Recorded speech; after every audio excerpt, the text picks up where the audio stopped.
يا أيها الذين آمنوا إذا نودي للصلاة من يوم الجمعة فاسعوا إلى ذكر الله وذروا البيع. إن الحمد لله نحمده ونستعينه ونستغفره ونعوذ بالله من شرور أنفسنا ومن سيئات أعمالنا.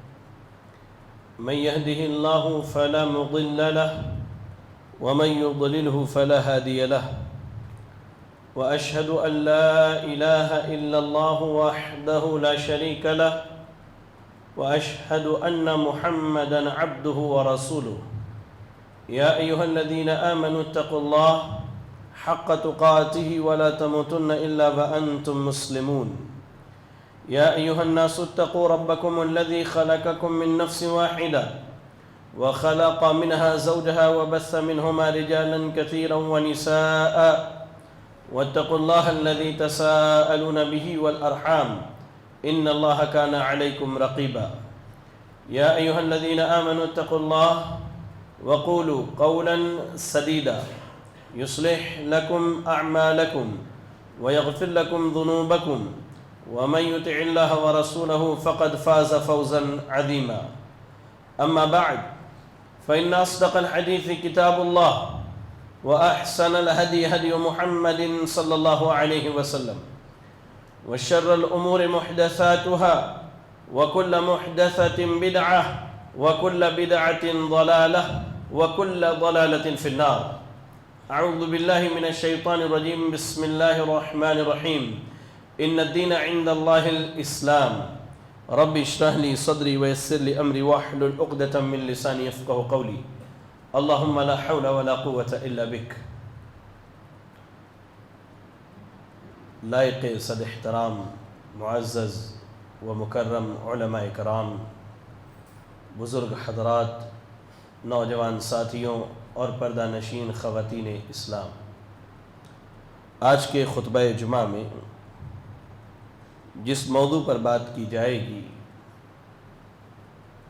وہ موضوع ہے اے سنت کے دشمن ذرا ٹھہر۔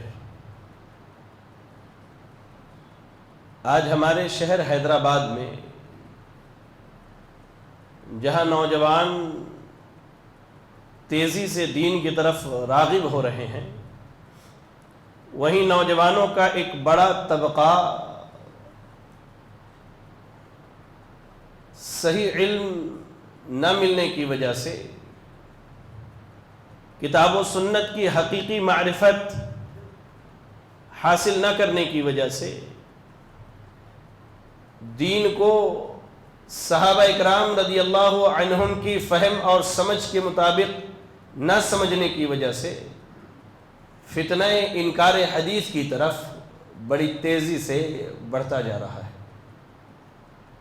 ابھی حال ہی میں تقریباً 4-5 مساجد جہاں میں خطبے کے لیے گیا، عموماً بھائیوں نے اس بات کی خبر دی، اللہ ان سب کو جزائے خیر دے، کہ شیخ نوجوانوں کا ایک بڑا طبقہ جو ہے بڑی تیزی سے انکار حدیث کے فتنے کی طرف بڑھ رہا ہے۔ اسی فتنے کے سد باب کی صورت میں آج کے خطبہ جمعہ میں سنت کا معنی، اس کا مفہوم، سنت کا مقام قرآن کی روشنی میں، اور ایسے ہی قرآن کی شرح میں سنت کا کیا دخل ہے، ان پر کچھ باتیں اللہ کی توفیق سے انشاءاللہ رکھی جائیں گی۔ سب سے پہلے سنت کا معنی جان لیں۔ اگر ہم عام لغت، عام ڈکشنری کو پڑھیں تو سنت کا معنی طریقہ اور راستہ ہوتا ہے۔ اب وہ طریقہ یا راستہ اچھا ہو یا برا ہو، اسے عربی زبان میں سنت کہا جاتا ہے۔ قرآن مجید پڑھیے آپ، سورۃ الاحزاب کی آیت نمبر 38 میں اللہ نے کیا کہا؟ سنت اللہ فی الذین خلو من قبل، یہ اللہ کا طریقہ ہے، یہ اللہ کا راستہ ہے ان لوگوں میں جو پہلے گزر چکے ہیں۔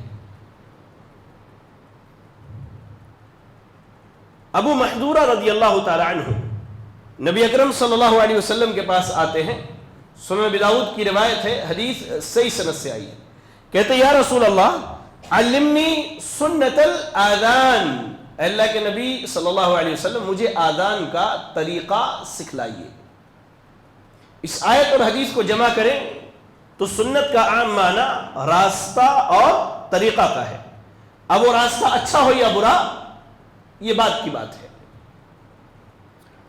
محدثین کی اصطلاح میں سنت کسے کہتے ہیں؟ بڑی جامع تعریف کی ہے محدثین نے، کہتے ہیں ہر اس قول یعنی بات، ہر اس فعل یعنی عمل، اور تقریر یعنی کسی چیز کو برقرار رکھنا۔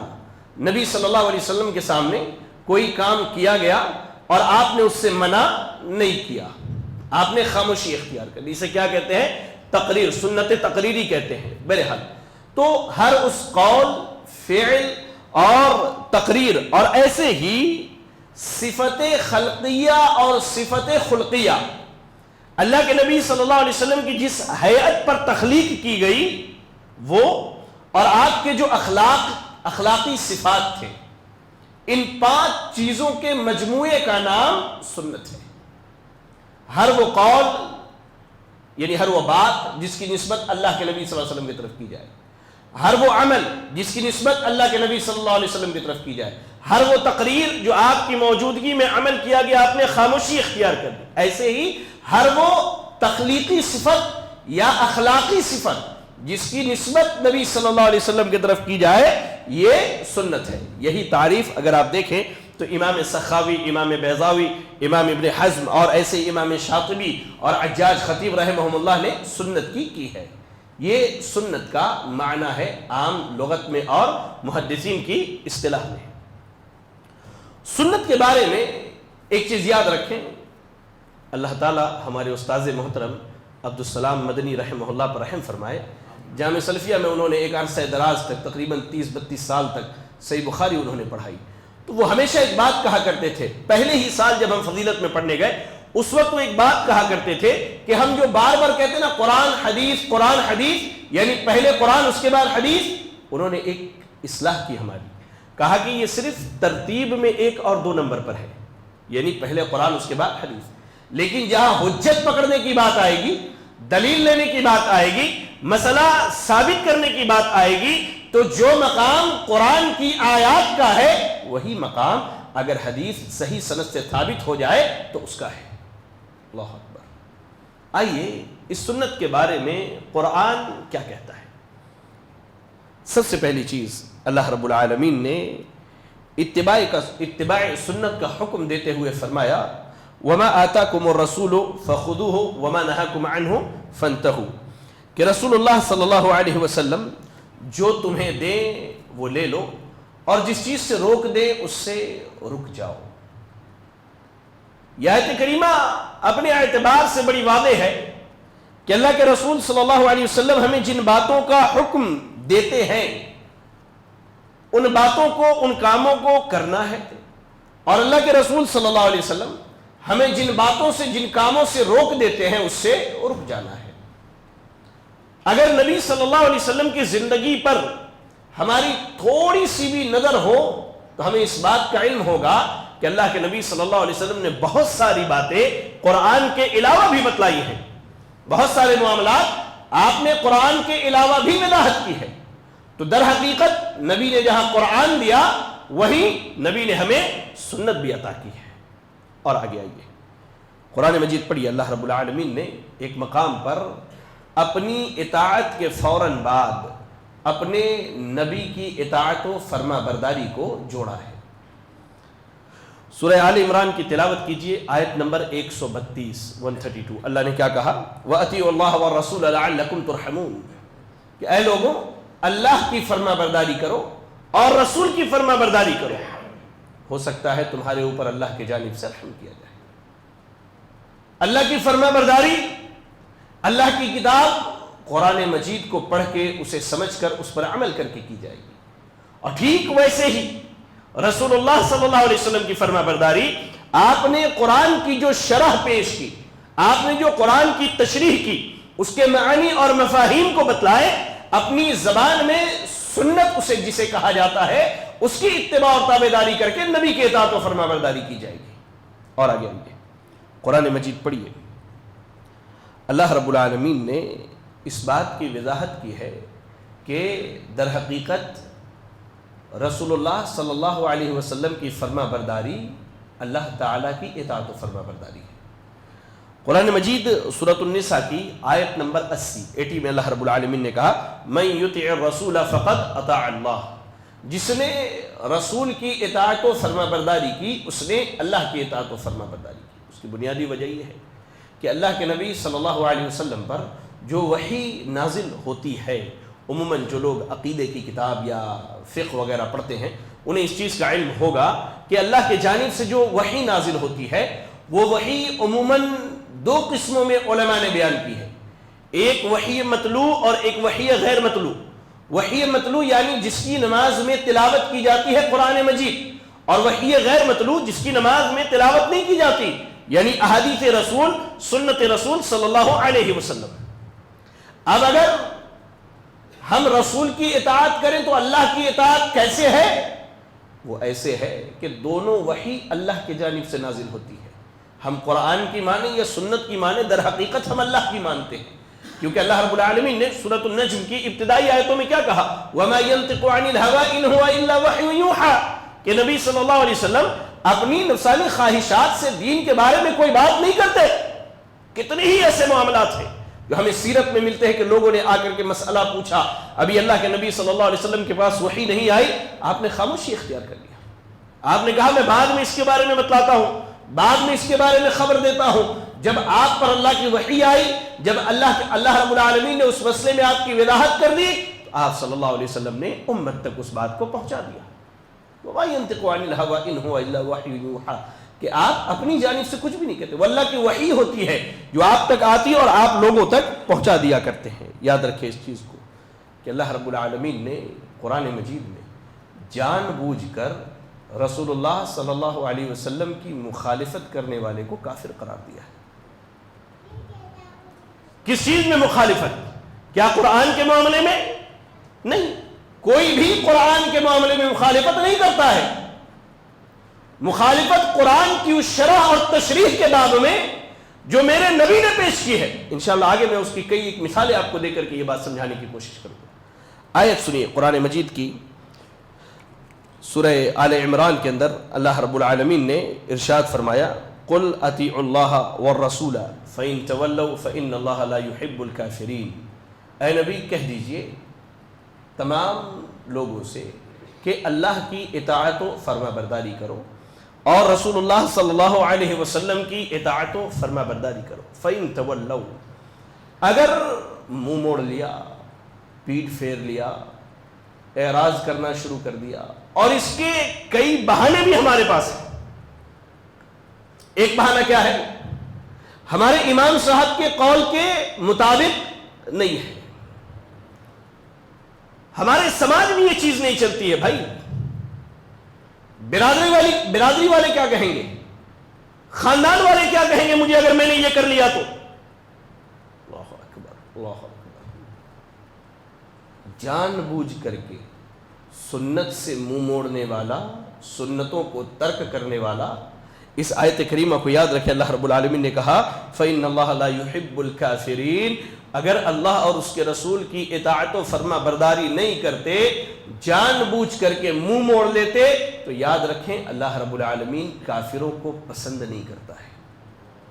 اللہ نے کھلے لفظوں میں اس چیز کی وضاحت کر دی کہ جو منہج اللہ اور اس کے رسول نے پیش کیا، جو طریقہ اللہ تعالیٰ نے نبی کو دیا اور نبی نے امت کو دیا، اس طریقے پر اگر اپنی قیاس آرائیہ کی جائے، اپنے آرا اور مرضی کے مطابق باتیں پیش کی جائے، تو اللہ تعالیٰ ایسے شخص کو ہرگز پسند نہیں کرتا ہے۔ ایسے ہی قرآن مجید کے اندر اللہ رب العالمین نے سنت کے مقام کو بیان کرتے ہوئے اس بات کی وضاحت کر دی کہ ایمان والوں میں سے کسی کے لیے یہ جائز اور درست نہیں ہے کہ وہ اللہ اور اس کے رسول کی مخالفت کرے۔ یہ ایک نقطہ سمجھیے. یہ آیت کریمہ جب نازل ہو رہی تھی اس وقت اس آیت کے مخاطب کون تھے؟ صحابہ اکرام رضی اللہ عنہ. اولین مخاطب یعنی نازل ہوئی کن کے لیے، کن کے سامنے نازل ہوئی؟ صحابہ کے سامنے. اولین مخاطب صحابہ کی جماعت ہے.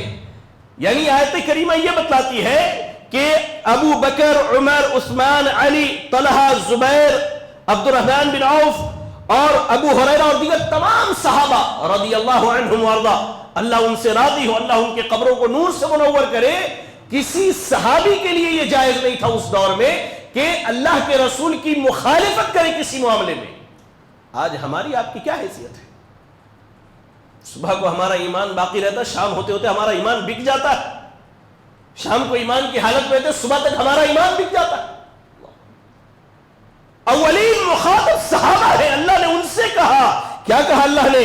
وَمَا كَانَ لِمُؤْمِنٍ وَلَا مُؤْمِنَةٍ إِذَا قَضَى اللَّهُ وَرَسُولُهُ أَمْرًا أَن يَكُونَ لَهُمُ الْخِيَرَةُ مِنْ أَمْرِهِمْ وَمَن يَعْصِ اللَّهَ وَرَسُولَهُ فَقَدْ ضَلَّ ضَلَالًا مُبِينًا. اللہ نے کہا کسی ایمان والے مرد اور کسی ایمان والی عورت کے لیے یہ جائز نہیں ہے کہ جب اللہ اور اس کے رسول کسی معاملے میں فیصلہ کر دے تو اب ان کے لیے کوئی اختیار باقی رہے.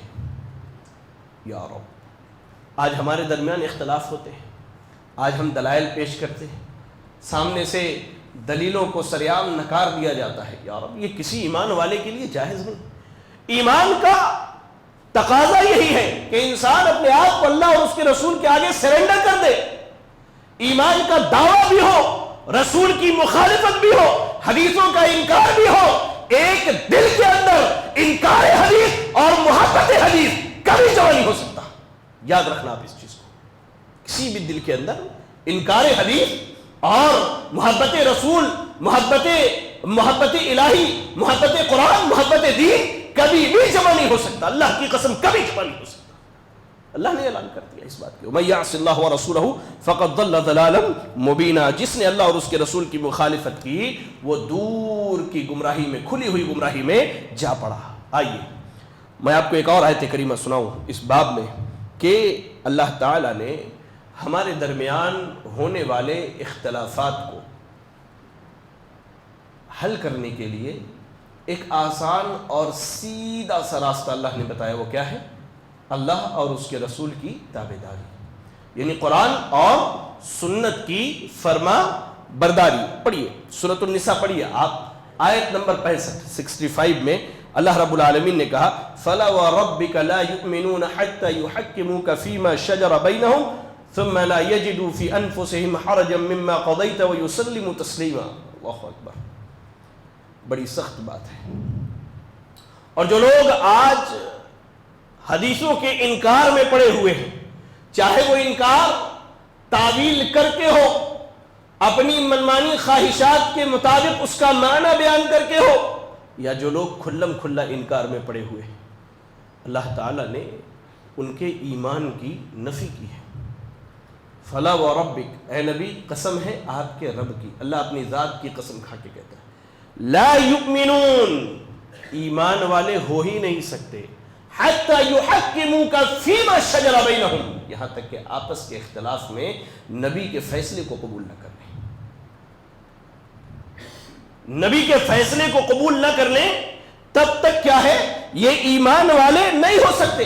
اور صرف قبول نہیں کرنا ہے، ثم لا يجد في انفسهم حرجا مما قضيت ويسلموا تسلیما.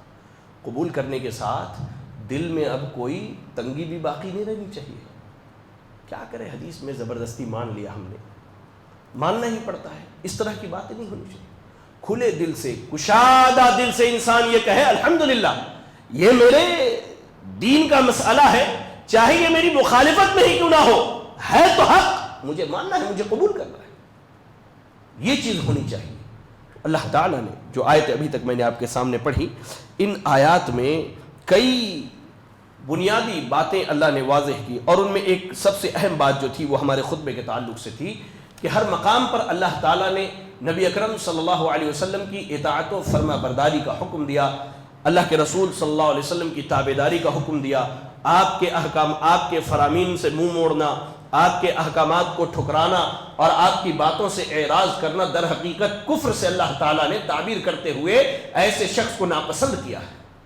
آئیے اب میں سنت کی کچھ شکلیں آپ کو بتاتا ہوں، مزید بات واضح ہو جائے گی کہ سنت کا کیا مقام ہے۔ اللہ نے نبی صلی اللہ علیہ وسلم کی جو ذمہ داریاں قرآن کے اندر بیان کی ہیں، ان میں ایک بڑی ذمہ داری سورۃ النحل کی آیت نمبر 44 میں اللہ نے بیان کیا۔ اللہ نے کیا کہا؟ وَأَنزَلْنَا إِلَيْكَ الذِّكْرَ لِتُبَيِّنَ لِلنَّاسِ مَا نُزِّلَ إِلَيْهِمْ۔ اے نبی، ہم نے آپ کی طرف یہ جو ذکر نازل کیا یعنی قرآن مجید، یہ جو ذکر، یہ جو شریعت ہم نے نازل کی ہے، جو دین نازل کیا ہے آپ کی طرف، کیوں؟ لِتُبَيِّنَ لِلنَّاسِ مَا نُزِّلَ إِلَيْهِمْ، تاکہ آپ لوگوں کے سامنے کھول کھول کر کے واضح طور پر بیان کر دے کہ اللہ کے جانب سے ان کی طرف کیا نازل کی گئی ہے۔ یعنی اللہ تعالیٰ نے نبی کو قرآن کا شارح بنا کر کے بھیجا، قرآن کا شارح، قرآن کو بیان کرنے والا، قرآن کو سمجھانے والا بنا کر کے بھیجا۔ یہی وجہ ہے کہ ام المومنین عائشہ صدیقہ رضی اللہ تعالی عنہا سے جب نبی صلی اللہ علیہ وسلم کے اخلاق کے بارے میں پوچھا گیا تو آپ نے کیا کہا تھا؟ کان خلقہ القرآن، کہ نبی کا مکمل اخلاق دیکھنا ہے تو قرآن اٹھا کر کے دیکھ لو، قرآن اٹھا کر کے دیکھ لو۔ نبی نے احادیث کے ذریعہ قرآن کو کیسے سمجھایا، اس کی چند ایک میں مثالیں آپ کو دوں۔ عربی زبان میں ایک لفظ کے کئی معنی ہوتے ہیں، ایک لفظ کے کئی معنی ہوتے ہیں۔ جیسے ایک لفظ ہے ظلم، ظلم جب بولا جاتا ہے تو اس کے معنی کیا ہوتا ہے؟ کسی پر ظلم و زیادتی، اس معنی میں مستعمل ہے۔ جب قرآن مجید کی آیت سورۃ الانعام کی آیت نمبر 82 نمبر کی آیت نازل ہوئی، الذین آمنوا ولم یلبسوا ایمانہم بظلم اولئک لہم الامن وہم مہتدون، کہ جو لوگ ایمان لائے اور اپنے ایمان میں ظلم کو نہیں ملایا تو یہ امن والے، یہ ہدایت والے ہیں۔ صحابہ اکرام نبی صلی اللہ علیہ وسلم کے پاس پہنچ گئے، کیا کہا؟ اینا لم یظلم نفسہ۔ عبداللہ ابن مسعود رضی اللہ تعالیٰ عنہ کہتے ہیں اللہ کے رسول صلی اللہ علیہ وسلم، اللہ نے کہا ایمان لانے کے بعد ظلم نہیں کرنا ہے، کون ہے جو ہم میں سے اپنے اوپر ظلم نہیں کرتا ہے؟ اب وہاں نبی صلی اللہ علیہ وسلم نے ظلم کے معنی کو واضح کرتے ہوئے کیا کہا؟ ظلم سے مراد کیا ہے؟ شرک ہے۔ تو یہ سنت کا مقام ہے کہ قرآن کے بہت سارے الفاظ اور معنی، الفاظ ایسے ہیں جن کے متعدد معنی بیان کیے گئے ہیں، لیکن اللہ رب العالمین نے نبی کے ذریعہ ان کی وضاحت کی۔ اچھا، سنت کا ایک مقام کیا ہے؟ قرآن میں بہت ساری چیزوں کے بارے میں عام حکم ہوا ہے، لیکن نبی نے اپنی سنت کے ذریعہ اس عام حکم میں کچھ چیزوں کو خاص بھی کیا ہے۔ قرآن مجید پڑھیے آپ سورۃ المائدہ کی آیت نمبر 3، اللہ نے کیا کہا؟ حرمت علیکم المیتۃ، تمہارے اوپر مردار حرام ہے۔ سنت کا جو انکار کرنے والے ہیں ان کے لیے یہاں لمحہ فکریہ ہے۔ اللہ نے کہا حرمت علیکم المیتۃ، تمہارے اوپر مردار حرام ہے، مری ہوئی چیز حرام ہے۔ اس میں ساری مری ہوئی چیزیں شامل ہو گئی، اس میں مچھلی بھی شامل ہو گئی، مری ہوئی ہے نا۔ اللہ نے یہ نہیں کہا نا، قرآن مجید میں کہیں بھی اللہ نے نہیں کہا کہ مچھلی تمہارے لیے کیا ہے؟ حلال ہے۔ ایک بھی دلیل اس پر آپ کو نہیں ملے گی انشاءاللہ قرآن مجید کے اندر کہ اللہ نے کہا ہو کہ مچھلی تمہارے لیے کھانا حلال ہے، وہ بھی مری ہوئی مچھلی۔ اصول ہے قرآن کا، حرمت علیکم المیتۃ، تمہارے اوپر مردار حلال ہے۔ اب اگر ہم سنت کو نہ لیتے تو پھر انسان اپنے اوپر اپنے آپ کو تکلیف میں ڈال دیتا، مچھلی کھانا اپنے اوپر حرام کر لیتا۔ لیکن سنت کیا ہے؟ سنن ابن ماجہ کی روایت ہے، اللہ کے نبی صلی اللہ علیہ وسلم نے کہا احلت لنا المیتتان والدمان، اللہ رب العالمین نے ہمارے اوپر دو مردار کو اور دو خون کو حلال کیا ہے۔ مردار کیا ہے؟ الحوت والجراد، مچھلی اور ٹڈی۔ ٹڈی اگر مر جائے تو بھی آپ کھا سکتے ہیں، مچھلی اگر مری ہوئی ملے تو بھی آپ کھا سکتے ہیں۔ اگر صرف قرآن کو لیا جاتا تو یہ جو استثناء، ایکسپشن جو اسلام نے، اللہ کے نبی صلی اللہ علیہ وسلم نے بیان کیا ہے، ہم اس سے چھوٹ جاتے ہیں۔ یہ ہے سنت کا مقام کہ قرآن میں بہت ساری چیزوں کے بارے میں جو عام حکم ہے، حدیث کیا ہے اس کو خاص کرتی ہے۔ ایسے ہی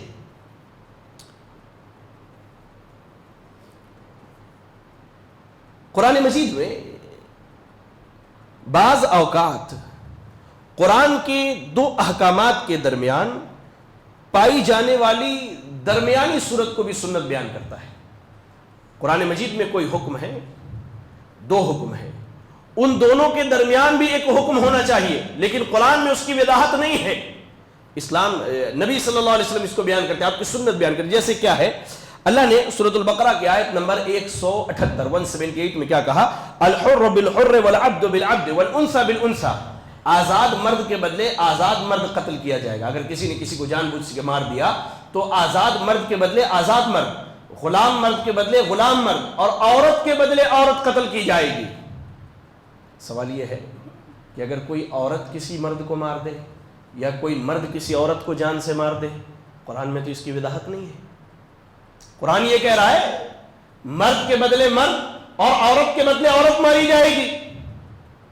اب اگر عورت نے مرد کا قتل کر دیا یا مرد نے عورت کا قتل کر دیا، اگر حدیثوں کا انکار کر دے تو ان کو ایسے ہی چھوڑ دینا پڑے گا، جبکہ اللہ کے رسول صلی اللہ علیہ وسلم کی حدیث سنن نسائی کی روایت ہے، صحیح سند سے آئی، اللہ کے نبی صلی اللہ علیہ وسلم نے فرمایا المؤمنون تتکافأ دماؤہم، اہل ایمان خون کے معاملے میں برابر ہے۔ یہ حکم یہ بتلاتی ہے، محدثین نے اسے یہ استدلال کیا ہے کہ اگر ایمان والی عورت کسی ایمان والے مرد کو مار دے تو اس کے بدلے اس کو قتل کیا جائے گا، اور ایسے ہی کوئی ایمان والا مرد کسی ایمان والی عورت کو مار دے تو اس مرد کے بدلے اس عورت کے بدلے اس مرد کو قتل کیا جائے گا۔ اگر سنت کو چھوڑ دے تو پھر قرآن مجید کی اس آیت کی منمانی تعویل اور منمانی مفہوم بیان کرنا ہوگا۔ آپ کو معلوم ہونا چاہیے کہ فتنہ انکار حدیث کی ابتدا سب سے پہلے دوسری صدی ہجری میں ہوئی، جسے خوارج نے شروع کیا۔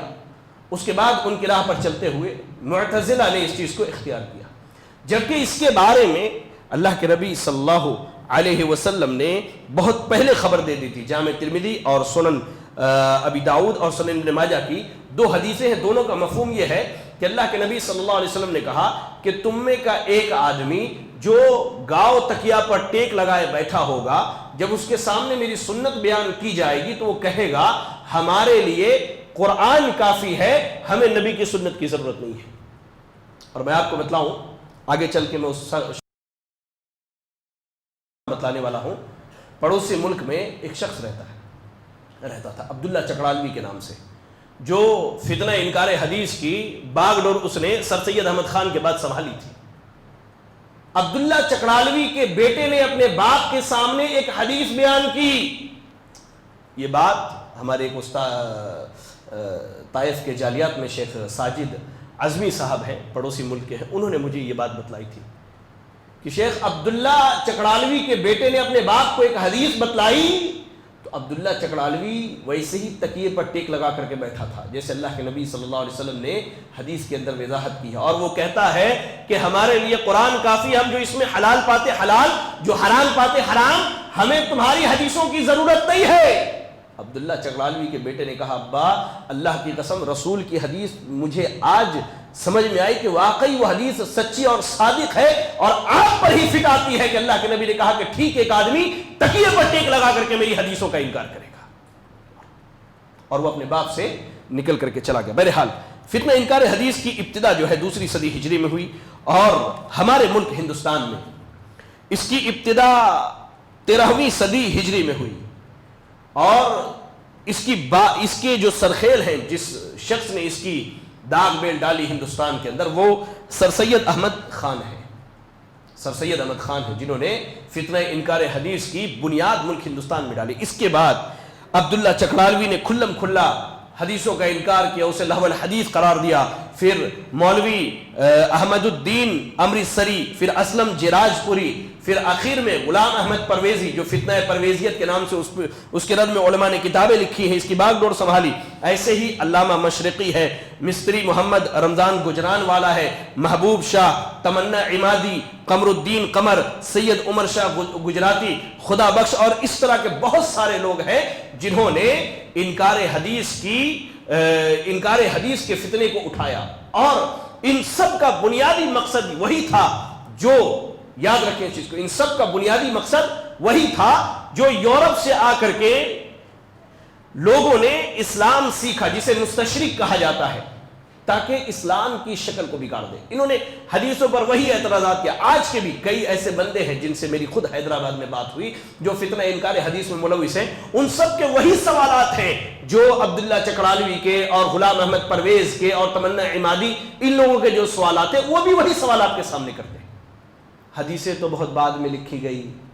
اچھا امام بخاری نے کہ اللہ کے رسول صلی اللہ علیہ وسلم کو دیکھا تھا, حدیث بعد اس طرح کی باتیں کرتے ہیں. اللہ اکبر. بہرحال علماء نے اس کے متعلق جواب دیے ہیں. کتابوں کو پڑھنے کی ضرورت ہے. یہاں چند ایک باتیں میں آپ کو بتلا دوں. جو لوگ انکار حدیث کے فتنے میں ملوث ہیں, آپ ان سے چند ایک سوالات پوچھ کر کے دیکھیے. جیسے پہلا سوال, اگر ہم صرف قرآن کو مانیں تو اسلام کے ارکان 5 ہے اور ایمان کے ارکان 6 ہے. کہیں بھی آپ کو قرآن مجید میں مکمل نہیں ملیں گے. ترتیب سے جو حدیث میں بیان کی گئی ہے اس ترتیب کے ساتھ آپ کو کہیں بھی یہ چیزیں نہیں ملنے والی. ایسے ارکان اسلام میں دوسرا رکن نماز ہے. دن بھر میں 5 وقت کی نماز ہے. چلے بھائی 5 وقت نمازیں پڑھنی ہے, قرآن مجید سے کوئی ثابت کر کے تو بتائے. اس نماز کا طریقہ کیا ہوگا؟ ظہر میں کتنی سنت ہے, کتنی فرض ہے, ایسے ہی دیگر نمازوں کے تعلق سے کوئی ثابت کر کے بتائے. اللہ نے قرآن میں کہا اقیموا الصلاۃ وآتوا الزکاۃ, نماز کے بارے میں ہو گیا. زکوٰۃ کے بارے میں کوئی ہمیں بتلائے. کتنا مال ہوگا تو زکوٰۃ نکالنا ہے, کتنا سونا ہو تو زکوٰۃ نکالنا ہے, کتنی چاندی ہو تو ہمیں زکوٰۃ نکالنا ہے. رمضان کے روزوں کے تعلق سے ہمیں بتلائے کوئی کہ کن کن چیزوں سے روزہ ٹوٹ جاتا, کب سے کب تک روزہ رکھنا ہے, کیسے روزہ رکھنا ہے. صرف قرآن کے دلائل سے کوئی بتلائے. اچھا جمعہ کے دن کی مثال لیجیے. اللہ نے کیا کہا سورۃ الجمعہ کے اندر, اذا نودی للصلاۃ من یوم الجمعۃ فاسعوا الی ذکر اللہ. جب جمعہ کے دن نماز کے لیے بلایا جائے تو تم اللہ کے ذکر کی طرف دوڑ پڑو. نماز کے لیے کیسے بلایا جائے گا؟ کہاں قرآن مجید میں اللہ نے یہ ذکر کیا ہے کہ آپ کو صرف آذان دے کر کے نماز کے لیے بلایا جائے گا؟ اچھا نماز کے لیے آئیں گے, جمعہ کے دن کتنی رکعت نماز پڑھیں گے؟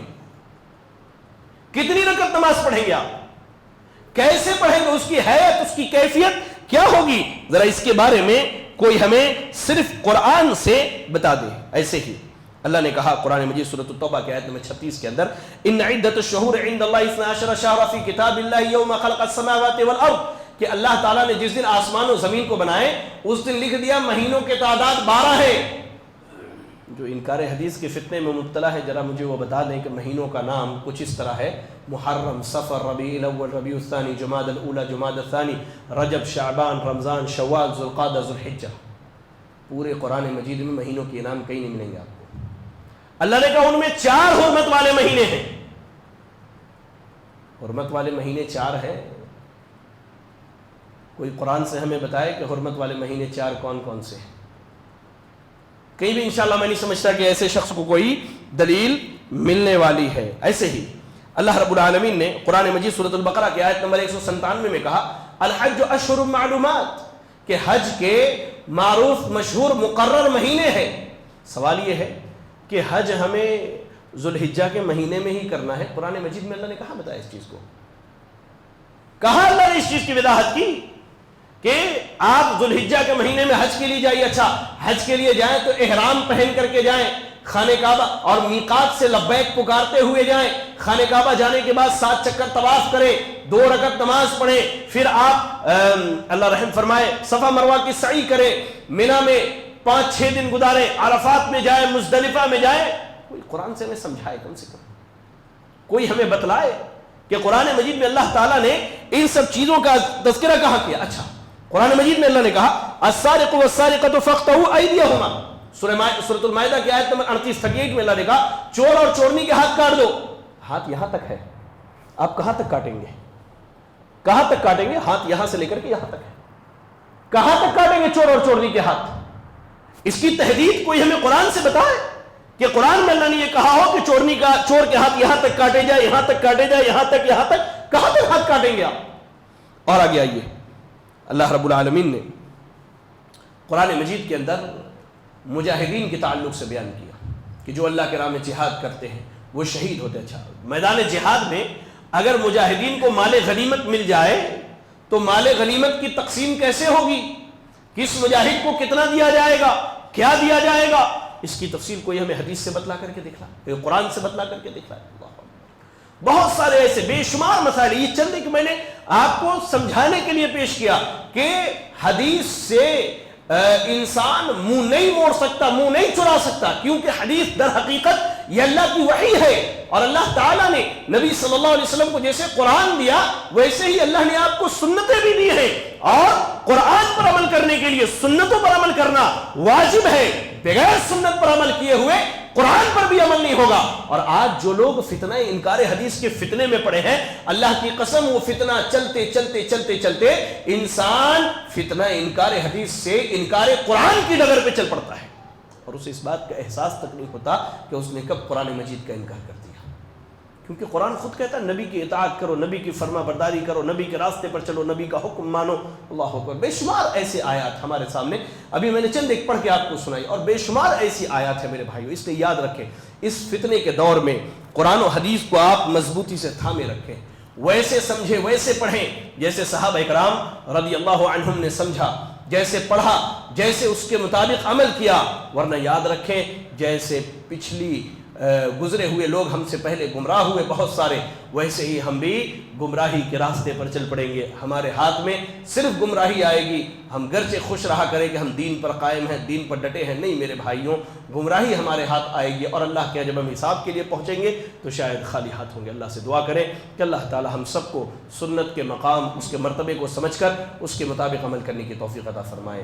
الہ العالمین تو ہم سب کو سنت کا مقام و مرتبہ سمجھ کر اس کے مطابق عمل کرنے کی توفیق عطا فرما دے۔ الہ العالمین تو ہم سب کے دلوں میں سنت کی محبت کو پیدا فرما دے۔ اللہ تو ہم سب کو سنتوں سے محبت کرنے والا بنا دے۔ اللہ تو ہم سب کو سنتوں سے محبت کرنے والا بنا دے۔ اللہ تو ہم سب کو سنتوں سے محبت کرنے والا بنا دے۔ الہ العالمین ہم میں جو پریشان حال ہیں اللہ تو ان کی پریشانیوں کو دور فرما دے۔ اللہ ہم میں جو بیمار ہیں تو انہیں شفاء کاملہ عاجلہ عطا فرما دے۔ اللہ ہم میں جو مقروض ہیں تو انہیں قرض کی ادائیگی کی توفیق عطا فرما دے۔ آمین، وآخر دعوانا ان الحمد للہ رب العالمین۔